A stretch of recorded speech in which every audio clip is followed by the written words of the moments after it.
ಸತತವಾಗಿ ನಿರಂತರವಾಗಿ ಈ ಕಾರ್ಯಕ್ರಮಗಳನ್ನು ವೀರೇಂದ್ರ ಹೆಗ್ಗಡೆ ಅವರು ನಡೆಸ್ಕೊಂಡು ಬರ್ತಿದ್ದಾರಲ್ಲ, ಅವ್ರಿಗೆ ಕಷ್ಟ ಆಗಿರಬಾರ್ದು.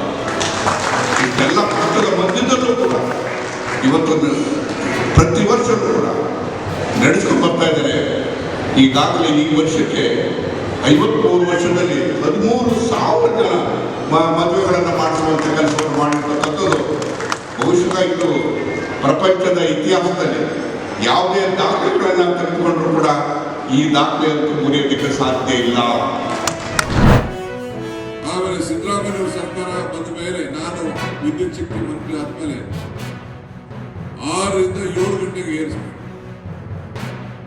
ಈಗ ವಿವಿಧ ಸೋಲಾರ್ ಸ್ಕೀಮ್ಗಳನ್ನ ತಂದು ಕುಸುಮ ಯೋಜನೆ ಅಂತ ಕೂಡ ತಂದು ಪ್ರತಿ ತಾಲೂಕಿನಲ್ಲಿ 20 ಮೆಗಾವಾಟ್ ಶಾಶ್ವತವಾಗಿ ಇರಬೇಕು ಅಂತ ತೀರ್ಮಾನ ಮಾಡಿ ಎಲ್ಲರೂ ಕೂಡ ಅಗಲತೆ ನೀರನ್ನು ಕೊಡಬೇಕು ಅಂತ ಕೂಡ ವಿದ್ಯುತ್ ಶಕ್ತಿಯನ್ನು ಕೊಡಬೇಕು ಅಂತ ಕೂಡ ಇವತ್ತು ತೀರ್ಮಾನ